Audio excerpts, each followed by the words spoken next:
Well,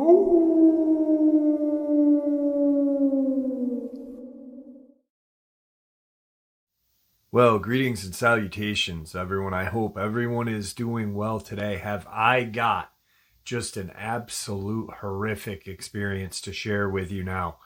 Before we get into it, a couple links.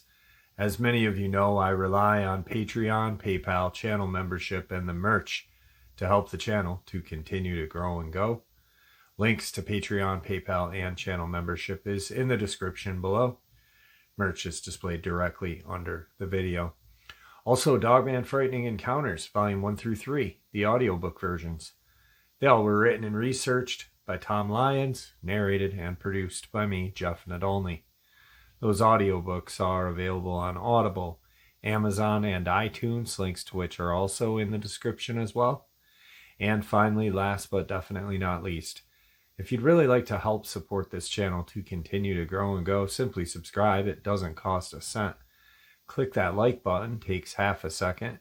If you don't want to miss out on any of the informative uploads I put out daily, click that bell icon, and folks, please leave a comment. Why? Well, because all these things really do help the channel to continue to grow and go. And yes, folks, they definitely do matter. Now, everyone, I have taken far too much of your time. Let's jump into today's upload, shall we? All right, guys, so as a lot of you know, I've said it a couple different times, when I get emails, I immediately read them. If they're an encounter, I'll print them out. If it's a subscriber that wants me to look at something, I'll try to look at it quick. If it's someone that wants to set up an interview, I'll star it, comment, or communicate back, hey, I need a little bit of time. Give me a week or two. So I can fit something in with you. But as of late with my dad, I'm like, hey, I don't know when I'll be able to get in touch with you. I've got family issues going on, as you may know. Please, give me a bit. Thank you for your understanding. I get an email today. I get a few, check out this TikTok, check out this, check out that. And the one that I opened and I almost thought like it was going to be check out another video. Because it was like the heading was government involved, deeper than we know. So I open it and I need to talk to you about my experience I had in 2016. The government is involved and they are trying to keep this under wraps. So he's using one of those Proton or whatever emails. So I said, let's set up an interview. Because now I want to hear what this fellow's got to say.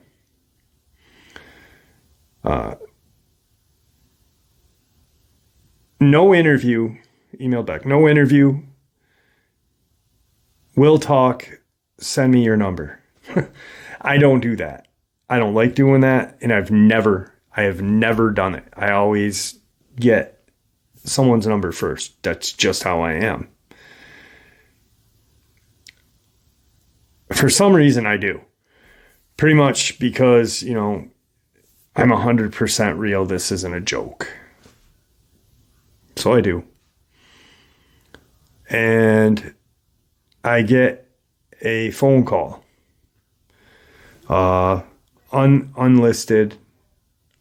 No number, no name. And I answer the phone immediately. And I said, hello, this is Jeff. How are you?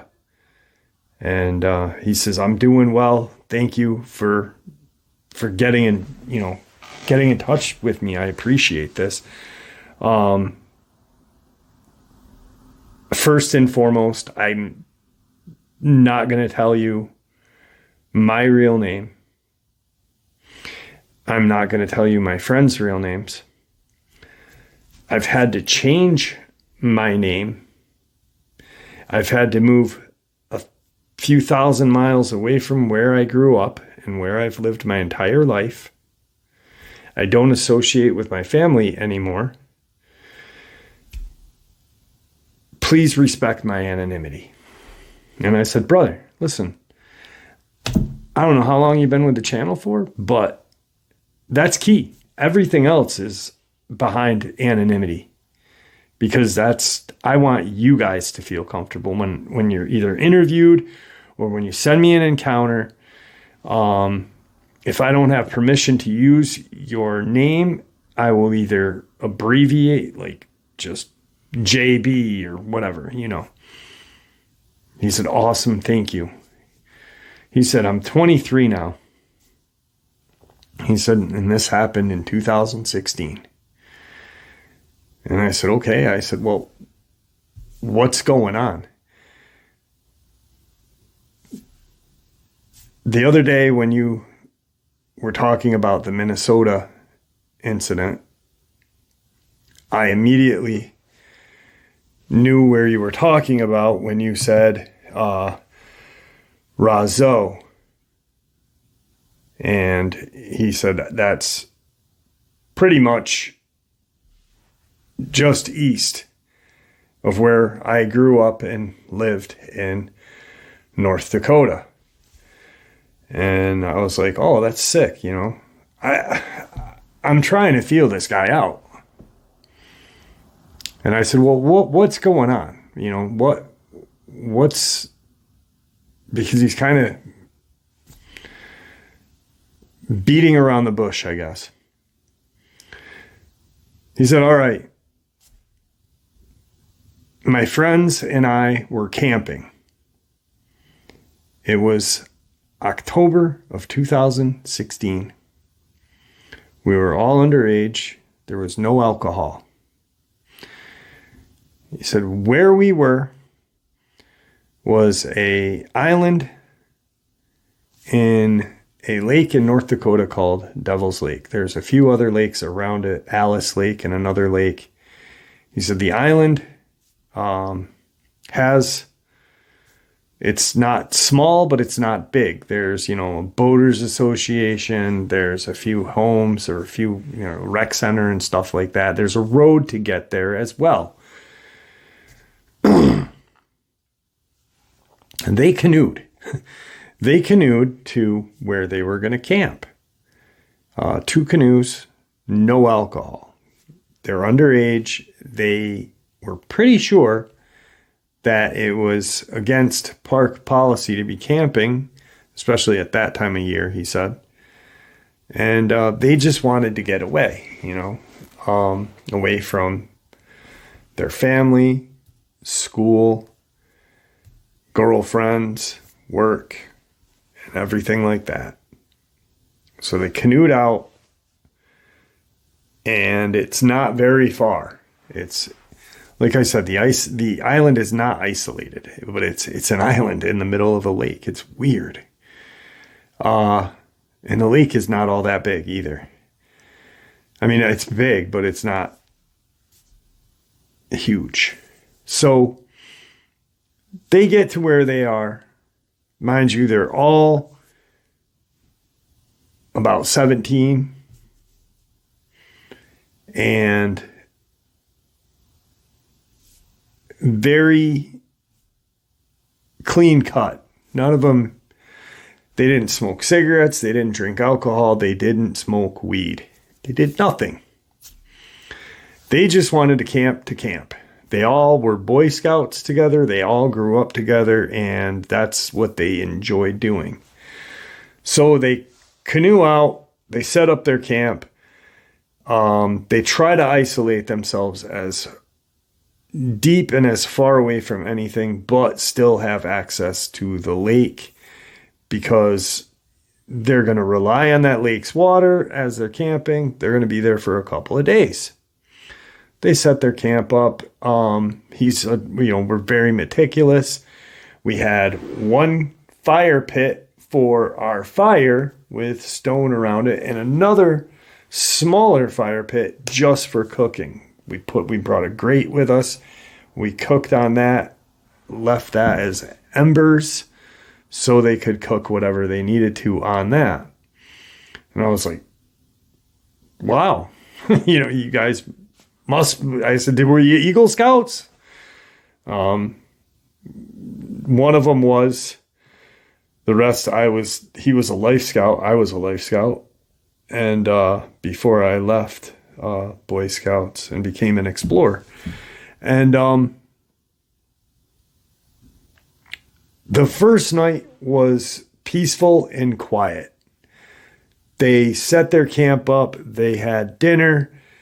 They, laughed, joked, watched the sunset, the moon come up, and, really just enjoyed themselves. Talked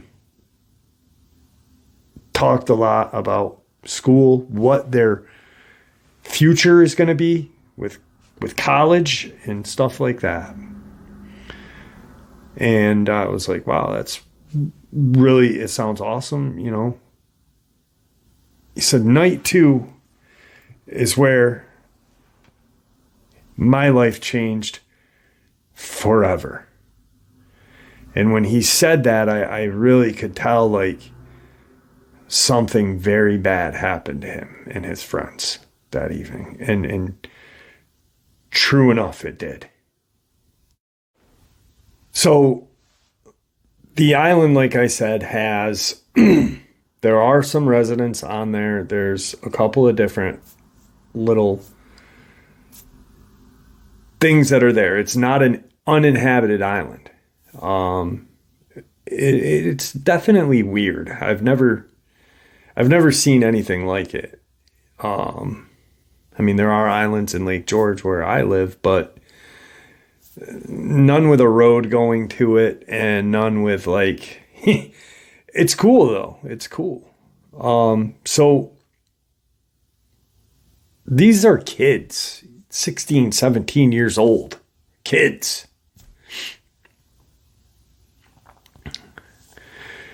There are roads on the island. Like, if there's residents, there's going to be roads. There's a road leading to it. But where they are is they are at kind of the southernmost point on the lake, but in the woods away from homes. About 3 or 4 miles, or maybe less,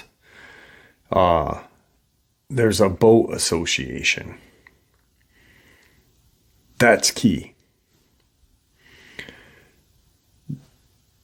The first night goes by great. Day 2, they wake up, they have breakfast, they clean up, and they do, what kids do when they're camping. They have fun, they, whittle, whatever. They swim. So right around 6:30, it starts to get dark. Like dark. It's pretty chilly. They've got a fire going. It wasn't chilly enough to where they needed jackets. They did go swimming that day. The water was cold, but they wanted to get clean. They're camping. They didn't. Which the way these kids were meticulous about their campsite. It was crazy. It was just, I was like, dang, like I've got OCD, but this is, I'm going to start doing that, like have a fire pit and a smaller fire pit for cooking on. They had their tents set up with like a tarp to where they, not above their tents, but off to the side where they could sit and relax, eat, keep the dew off them, and have a tarp on the bottom. So that's where that's what they're doing. They cooked dinner, and they are talking, watching the sunset. The oldest of the bunch is going to college in like 9 months, 10 months. So they're all just talking about their future plans. You know, one wants to be a police officer, and he had always wanted to go into the military. He honestly, I don't care. He actually said, I didn't care what branch I went into as long as I was in the military and I could better myself and protect the country. That's his exact words. They're watching the moon come up. It's reflecting on the lake. And all of a sudden they hear this god-awful noise. He said, I can't really describe it adequately. He said, but I hear people talking about the scream and a howl. He said, the only way I can really explain it would be if a wolf was howling and you had kicked a hound dog. That's the only way. He said it was the strangest sound I'd ever heard in my life. My friends stopped doing everything we were doing, and we all looked at each other, and it was off in a distance. Sorry, my throat's really dry today, guys. So as they're looking like, what was that? It doesn't do it again. So they're like, all right, they finish cleaning up after dinner. One of the kids goes and gets a 5-gallon bucket of water so they can have water for the fire pit, wash their hands, you know. He comes running back with no bucket and said, we need to leave now. And all his friends are like, well, what do you mean? What did you see? What is the cops coming? Because at this time of year, they don't think they're supposed to be camped there. He's like, no, I saw what made that sound and I don't know what it is.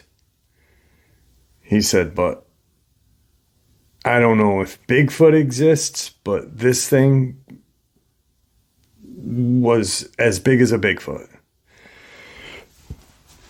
And they're kind of, you know, trying to calm him down because they're not really sure. Like, when all of a sudden, he's got the kid who comes running up is looking at his friends.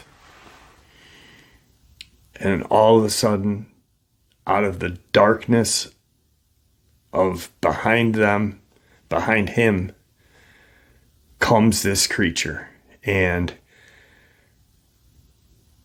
grabs him and takes him and runs. Picks the kid up and just runs. The kid's screaming, help. The friend that got picked up, probably 170, 6 foot, 6'1", big, decent sized kid, bigger than all the rest, the oldest one. And they all are like, what the hell was that? And they honestly didn't know. And they started running after their friend. He said, Jeff, I don't know why we did it. I think it was instinctual. Something had just grabbed a person that I've known since first grade. We grew up together. Those 4 grew up together. They were like brothers, just not biological. As they're running through the woods, they can hear the friend yelling and then silence. And they continue to run and they get to this patch of woods, kind of a field that opens up and then a patch of woods beyond. And they see the creature going into the other wood line. But it's now dragging their friend, either by his hands, his feet, or some other part, because they can see him dragging the kid. They run into the field halfway, and they're looking, and they're like, what the hell? We gotta, figure something out. We don't have a flashlight. We don't know where we are. We just started running. They come up with the plan.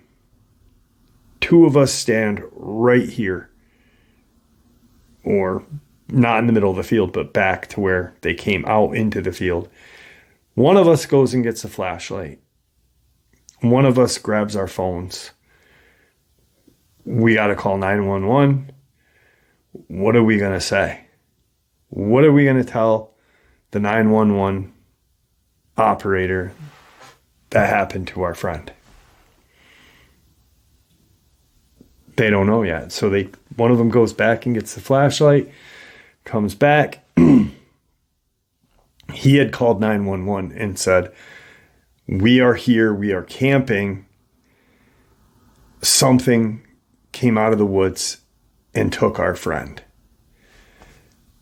Stay put. Police are on their way. So they're looking at this field with their flashlight, and they see a trail of where their friend was dragged. They can't hear him anymore. They couldn't hear him when they saw the creature dragging him into the woods. There's blood and a shoe, which they knew belonged to the friend. The shoe has blood on it. And they're like, should we stay here? Where is the police going to meet us? They're going to go to the boat association. So where they are, here's where they are now. Here's where they were camping. The boat association is over here. The lake runs right here. The police, state police, show up and question the kids. What happened? Where'd this go? Take us where you saw this. As they're walking, they can now hear a couple of weird noises in the woods. So they bring the cops to where the field is, and the police are looking. They see the trail. They see the indentated trail from where the kid was dragged. There's blood, the shoe. They start questioning these kids. What happened? What did you see? What did you see? Was it, a wolf? Now, mind you, it's an island. There's a road. But there's, it's not a lot of water. The lake is big, but it's not far off from the mainland. One of the kids says that he looks right at the police officer and said, it was a goddamn werewolf. And the cops looked at him and have you been drinking? Have you been doing drugs? Did you guys kill your friend? Did you hurt your friend? No, it was a werewolf.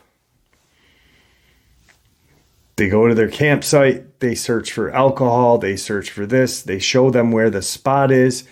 They go to the lake. And they see prints along the shore. They see his prints of his shoes where he went to get the water, the bucket's there, and they see these odd prints.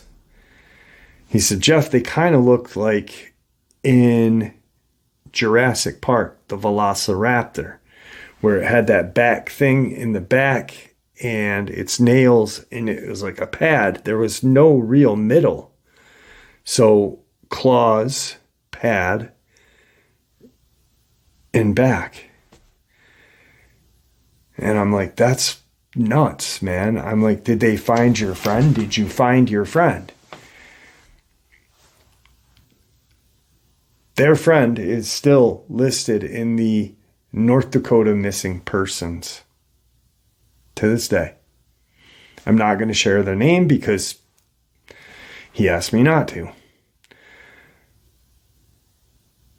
That's not the craziest part, though. The craziest part is what happened after the fact, when the state troopers brought them back to the boat association. Their vehicles were parked there. And when one of the troopers was questioning them, he radioed over, we need Department of Fish and Game out here. A large animal took off with these young kids' friend. They're saying it was a werewolf. They get to the boat association. There's the 2 state trooper cars. There's now an ambulance. There's the Department of Fish and Game. And there is an unmarked black kind of town car. He said it was black, it was large, it wasn't a Dodge, but it looked like your atypical CIA, FBI, all blacked out, large land yacht of a car. That's my term, that was not his. And there's a person talking to the DNR in a suit. So as they start walking towards the vehicles, they're asking, what about our friend? What's going to happen? What are you, where are we going? What are you doing? Help us find our friend. One of the state troopers looks at him and says, we're going to locate your friend. Don't worry about it. He was very nice. He was very, down to earth. He, who I spoke to today, said, I almost believe he wasn't aware of what was going on. He really felt genuine.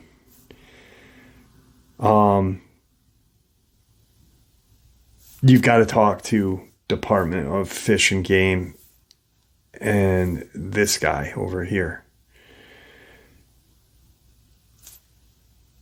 They don't introduce themselves. The Fish and Game just says, what happened? What did you see? And they proceed to say, we were sitting here. This is what happened. Were you drinking? No. We were camped out. We were eating dinner. Our friend went to get a bucket. And all of a sudden, this thing just grabbed our friend and ran off with our friend. DNR laughs and says, no. Bullshit. The guy in the black car walks over to one of the other state troopers and says something, and then the next thing you know, the 3 of them are cuffed. And all 3 are put in the back of that black car. They proceed to drive for almost 2 hours to Minette Air Force Base in North Dakota, where when they were in the vehicle, they weren't talked to, they weren't told what was going on. They were escorted by military, or what he said were military, into the base, into a office. Before they got out of the vehicle, there was not a mask, but a black kind of headcloth cloak put over their head, so they couldn't see. They were separated. Mind you, these are teenagers. All right. They were separated. They weren't allowed to call their family. They weren't allowed to call anybody. And what they were told is, as of right now, where you are and what you are dealing with, you have no rights. Your rights are gone now. You are not dealing with the police. You are dealing with an organization or a government agency higher than you know. They're all separated. The kid that I talked to today they were kept there for over 26 hours. No phone calls. Their parents thought they were camping. For that 26-hour period of time, they were threatened, bullied. The only thing that didn't occur was physical abuse. They were kept separate, not allowed to speak to each other until they were escorted off of the base. Their family had no idea what was going on. The two men who pretty much emotionally and mentally abused these young kids, because they are kids at the time, 16, 17 years old, dealing with the fact that they just saw a creature come out of the woods and take their friend and ran.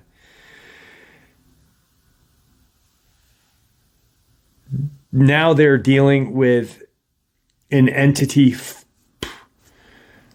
almost as dangerous, maybe even more. HSI proceeded to grill these kids, tell them that their friend decided he didn't want to go with them, and he was last seen at this location, and you guys don't know. And if by chance this ever gets out that your friend did not just walk away and you never saw him again,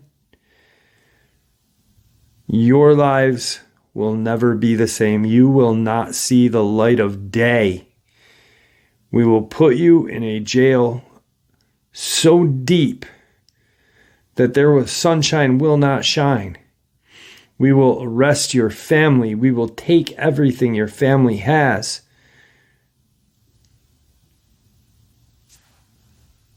You all have a brilliant future ahead of you. Make it happen and don't speak of it. Again, Department of Homeland Security Investigations. HSI. Homeland Security Investigations, man. I had to look it up because I was like, HSI. And then he said, Homeland Security Investigations. They were then escorted off of the base, not by the vehicle that brought them in, but they were stuffed into a Suburban, a white Suburban, driven back to the island. They got their stuff. The men who accompanied them was not military and was not the two men that really destroyed their lives, because that's what happened. These young men just saw their friend get taken, pretty much manhandled and ran with, and then are mentally and emotionally tortured for a day and hours. They were then brought to where their vehicles were, and nothing was said. The guys didn't even say their friend's crap, and I don't mean crap, but their friend's bag and camp bag, everything was taken by the men in that white Suburban. The only thing that was said from the time they left to the time they got to the campsite and then to their vehicle was, separate your friend's stuff. Make sure we have it all. When they got to their vehicles, which is now leading into the drive back to camp to the vehicles, we're now talking 32 hours. The men dropped them off, didn't say a word, didn't say, remember what was said. Just opened the back hatch, got their crap out, and sent them on their way.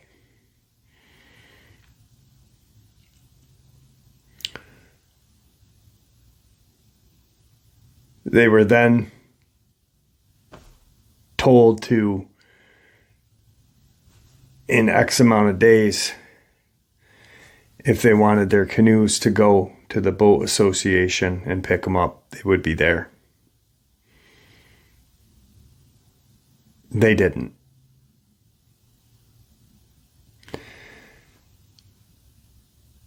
He never told his parents what happened. The kids were all pretty much not honor roll, but decent students. Their grades plummeted. Their friendships separated. They didn't speak to each other after this. None of them. You know, they did, but it was done. Their best friend, you know, we're talking 4 kids that grew up together from first grade. He started crying during this when he was telling me about the end.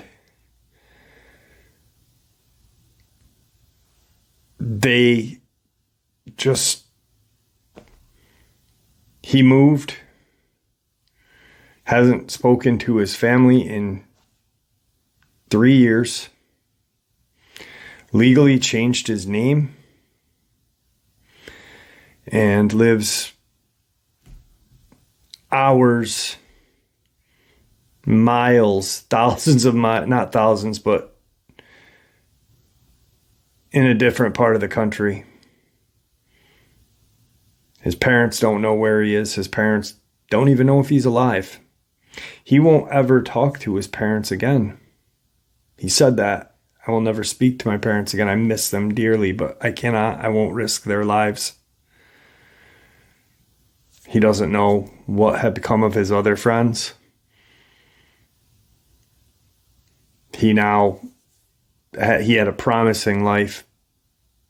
Great grades, great. Just think about how this kid, the friends were meticulous about their campsite.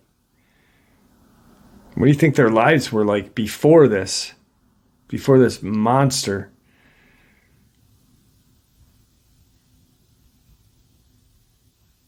And then the best part of all of this is the worst part, I guess. I don't even know if there is that word. Shouldn't even be said best. I'm sorry if you're watching this, man.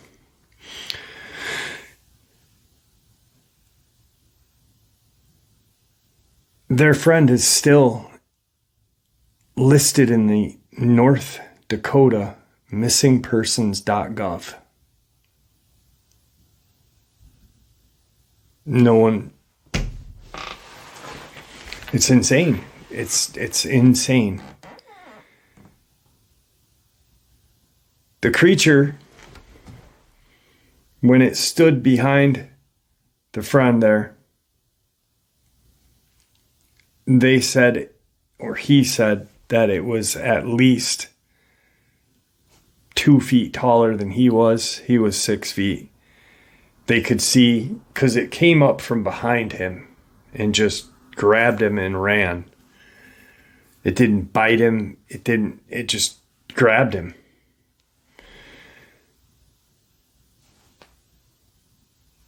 They could see its like upper, below its shoulders a little bit and up. So easily 2 feet higher than 6 feet. When it came up behind their friend, it made this kind of growl that really resonated with his ears. He can't even go near a dog. If he hears a dog growl, he has almost a panic attack, he said. When it grabbed him and growled, it looked like its mouth smiled, but the eyes were so far apart, he said. The head was just huge. It was just huge. He said the eyes were at least 10 to 12 inches apart and just this burning red. And it looked like after the growl, it looked like it smiled. But he said it could have been its teeth just being exposed. And then it ran. They heard their friend scream for 2-3 minutes, if that. And the screaming stopped. There was nothing. Just the screaming stopped.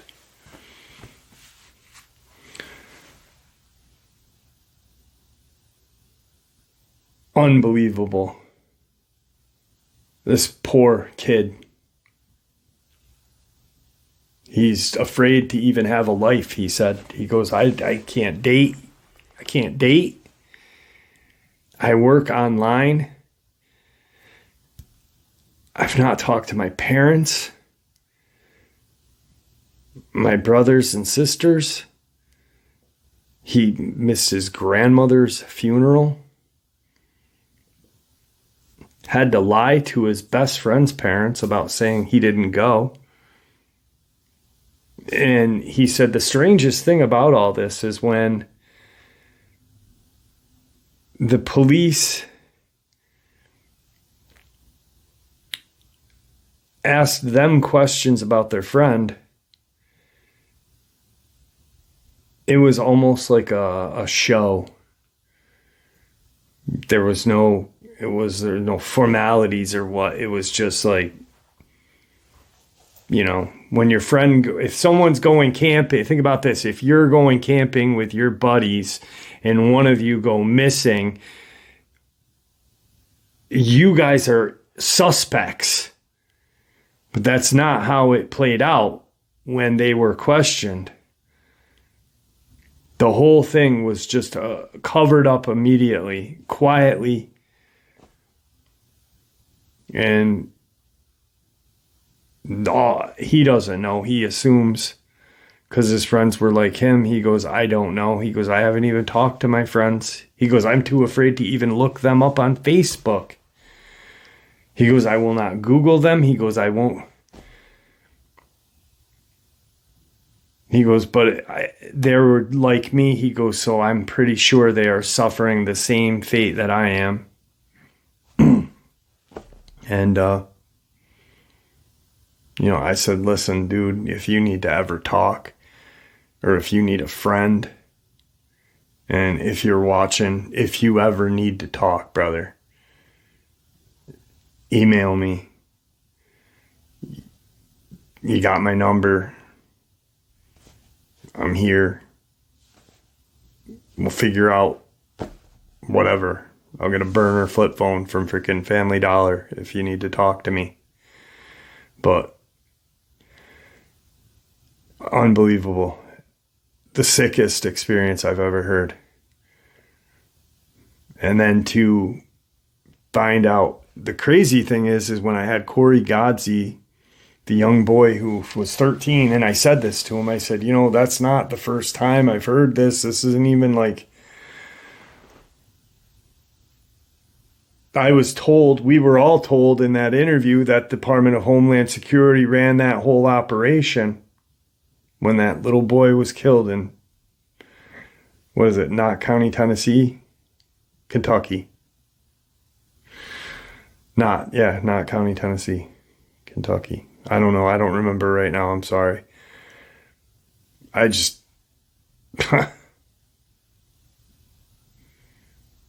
Wow. Anyway.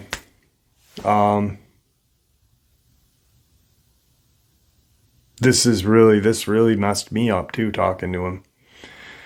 Because he's not even in the, like, he does listen. He listens to shows. He looks into information about these things. But he also doesn't. There's days that he doesn't even want to talk about them or think about them or whatever. He said it's been months. He almost had the courage to share a couple of months back.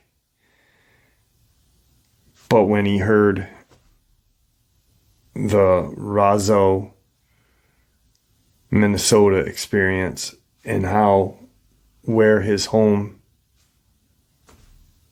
is only, you know, a hop, skip, and a jump away from that location, I can't believe it. I'm just like, holy crap. You've got to be a really sick and twisted person to threaten a 16, 17-year-old boy, young man. You know, and here's another thing that I think about too. I thought about a little bit after he and if you are watching, they probably looked into who these kids were. They probably knew their school grades, what sports they played, what they did for extra, you know, curriculum activities. So they knew they were good students. They knew they were good kids. I mean, it wasn't like they're just, you know, and just had no issue ruining their lives. No issue. Or threatening them. I can almost see if they were like hoodlums or something, you know what I mean? Had some sort of shady past at that age, but So sick. Anyway, guys, thank you for tuning in today. I really wish that I offered, I said, I can change your voice, dude. And he said, no, I can't. He said, I might not even listen to this. If you are, I will just stay in contact if you need to talk to anybody. Please don't do anything crazy. I've had subscribers that have shared, family members have taken their own lives after experiences years later. Please, if you need to talk, give me a holler. All right, folks, I hope you enjoyed this upload as much as I enjoyed sharing it with you. Guys, like I said, honestly, if you have an experience and you don't feel like anything matters anymore, reach out, please. I've had countless people tell me that they've known somebody that have taken their life after having an experience, and I don't want that to ever happen. So I'm here as a friend if anyone ever needs to talk. And the community section, there's great people there as well. With that being said, thank you for supporting the channel. Your support is honestly what makes this channel continue to grow and go, and what makes it a place for people to want to share without judgment, without ridicule, and just treated with respect for sharing their experiences, ideas, and theories. And that's all on you guys. You guys created that in the community, or you created that community in the comment section, and it is appreciated. Please stay safe, happy, healthy, and ever vigilant, keeping an eye on our children, pets, family, and friends. These creatures are real. These scenarios are real. They happen. They're out there. They're dangerous. Please share this information with those you love and care about, and it may just help save their life someday. Until next time, never stop asking questions. Never stop looking for the truth. And God bless.